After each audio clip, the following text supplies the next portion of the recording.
Welcome to channel MBBS class with Ashish. इस वीडियो में हम पढ़ेंगे एनल कैनाल के बारे में। तो एनल कैनाल एक्चुअली में है क्या? ये जैसे आपको पता होगा लार्ज इंटेस्टाइन में कौन कौन से पार्ट होते हैं। Caecum, ascending colon, transverse colon, descending colon, sigmoid colon, rectum, और जो लास्ट पार्ट होता है ना उसे बोलते हैं एनल कैनाल। सो ये क्या है? It is a terminal part of the large intestine, या फिर आप बोलते हैं GIT का एक टर्मिनल पार्ट हो गया। So anal canal, it is the terminal part. It is the terminal part of, आप लार्ज इंटेस्टाइन बोलें या फिर GIT बोलें। सो हम GIT लिख देते हैं। It is a terminal part of gastro intestinal tract. और ये जो पेल्विक डायफ्राम के जस्ट नीचे प्रेजेंट होता है। अब ये पेल्विक डायफ्राम क्या है, इसको आपको डिटेल में जानना बहुत ही ज़रूरी है। तो हमारे चैनल में आपको उसका वीडियो मिल जाएगा, तो आप जरूर देखिएगा। और तो हम चैनल पर नहीं सब्सक्राइब किया तो तुरंत सब्सक्राइब बटन दबाइए और कंटिन्यू कर लीजिए हमारे लेसन से। So it is a terminal part of the GIT। और ये प्रेजेंट कहाँ प्रेजेंट होता है? पेल्विक डायफ्राम के जस्ट नीचे प्रेजेंट, जस्ट बिलो पेल्विक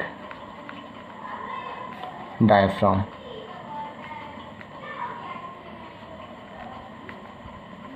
ठीक, ये 2 पॉइंट आपको एनल कैनाल के बारे में इंट्रोडक्शन में लिखना है कि कहाँ पर लाई करता है। इसके लिए आपको पता होगा पेरिनियम का एक आपने इंट्रोडक्शन लिया होगा, उसका वीडियो भी है हमारी प्लेलिस्ट में। तो पेरिनियम का इंट्रोडक्शन लिया होगा। पेरिनियम को हम 2 ट्रायंगल में बांटते हैं, एनल ट्रायंगल, यूरोजेनाइटल, पढ़ाई होगा आपने। तो ये कहाँ लाई करता है? ये एनल ट्रायंगल में लाई करता है, इन बिटवीन द 2 इश्योरेक्टल या ischioanal fossa. So it lies in the anal canal. It lies in the anal canal. और कहाँ पे? दोनों इश्योएनल फोसा के बीच में। इश्योएनल फोसा में सेपरेट वीडियो है, आप हम प्लेलिस्ट सेक्शन में जाकर देखिए। It lies in the anal canal between the 2 ischiorectal या इश्योएनल फोसा। ठीक, आई होप इतना आपको पॉइंट क्लियर हो गया कि ये कहाँ पर प्रेजेंट है, कहाँ पर ये लाई करता है और ये किन स्ट्रक्चर्स के बीच में प्रेजेंट होता है। अब लार्ज इंटेस्टाइन की जनरल फीचर से बात करें तो उसमें टीनिया और कोरोडिया तो प्रेजेंट होता है, उसके अलावा एपिप्लॉइकी प्रेजेंट होते हैं।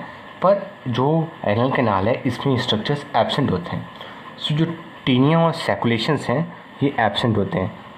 टीनिया एंड सैकुलेशंस ये रेक्टम में भी एब्सेंट होते हैं। आपने रेक्टम का वीडियो देखा हो तो पता चल गया होगा, रेक्टम और एनल कैनाल दोनों में टीनिया और सैकुलेशंस नहीं होते। Circulations absent. ये क्या है? कार्डिनल फीचर्स हैं। कार्डिनल फीचर्स क्या बोलते हैं? जैसे ये होने ही चाहिए। जैसे लार्ज इंटेस्टाइन के कार्डिनल फीचर से बात किया जाए तो उसमें ये आते हैं टीनिया सर्कुलेशन, बट रेक्टम और एनल कैनाल दोनों में ये एब्सेंट होते हैं।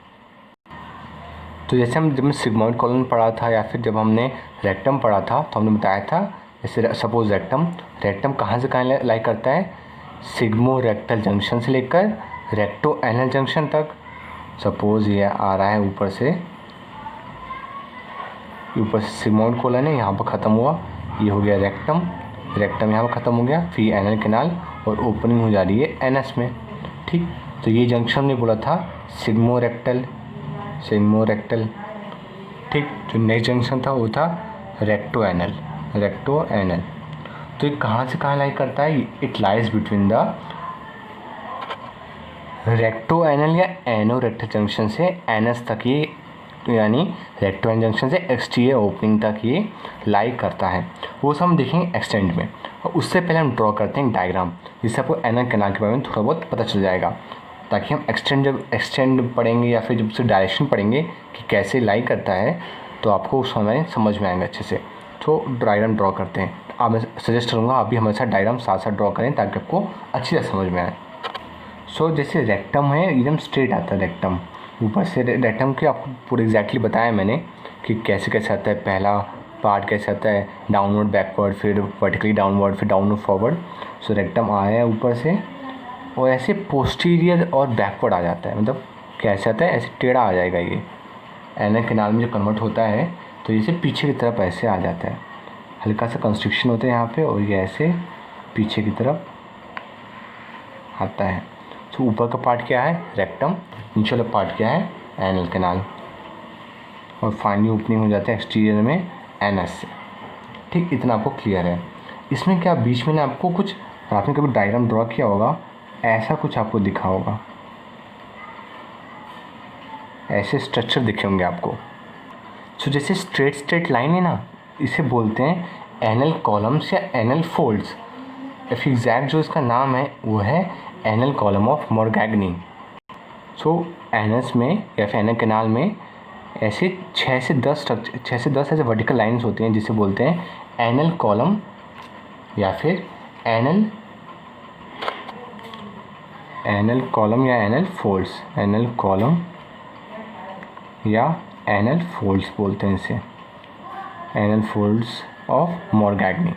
ठीक, ये तो आपको पता चल गया। अब आपको एक चीज़ और पता चल रही है, it extends downward and backward, और इसकी जो लेंथ होती है नियर अबाउट 4 सेंटीमीटर होती है।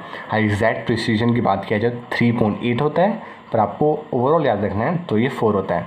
जैसे एनएल में टोटल कितने वर्ड हैं, 1 2 3 4, तो आपको ऐसे अंदाज़ा मिल जाएगा अराउंड 4 सेंटीमीटर इसकी लेंथ होती है। सो कॉलम से नहीं कहाँ तक एक्सटेंड करते हैं, ये जो एक्सटेंड करते हैं ये एनोरेक्टल जंक्शन तक एक्सटेंड करते हैं, जो हल्का हल्का बहुत ही माइन्यूट कंस्ट्रिक्शन से मार्क होता है। So this is anorectal junction, means the junction between the anus and rectum. और यहाँ पे एक लाइन प्रेजेंट होती है जिसे बोलते हैं वाइट लाइन ऑफ हिल्टन। ये वाइट लाइन ऑफ हिल्टन क्या है ये आगे हम देखेंगे, अभी के लिए अब नामों से कर लीजिए इसका, वाइट लाइन ऑफ हिल्टन। सो ये जो हमारा है ये क्या है, एनल कैनाल। और जो एनल कॉलम या एनल फोल्ड्स ना, यहाँ पर देखें ऐसे कर्व ऐसा बना ले रहे हैं, ऐसे यू शेप कर्व बना ले रहे हैं, इसे बोलते हैं एनल फोल्ड्स या फिर एनल वॉल्व्स। तो यू शेप जो स्ट्रक्चर बन रहा है ना ऐसा, और थोड़ा इसको जूम में देखें तो जो ऐसा स्ट्रक्चर बन रहा है, जो फोल्ड बन रहा है, इसे क्या बोलते हैं, एनल साइनस। सो जो म्यूकोसा का, सो इसे बोलते हैं एनल वॉल्व्स। और जहाँ पर ये वॉल्व्स प्रेजेंट होते हैं वहाँ पे डिप्रेशन प्रेजेंट होता है, और उस डिप्रेशन क्या नाम है, एनल साइनस। सो हम आगे देख लेंगे क्या है जब फीचर्स पढ़ेंगे inside of the anal canal. So अब नेक्स्ट वीडियो में डिस्कस करेंगे इसका एक्सटेंट और डायरेक्शंस और फिर बाकी इसके फीचर्स। और आपको वीडियो पसंद आया तो लाइक बटन जो दबाएगा एंड सब्सक्राइब अवर चैनल।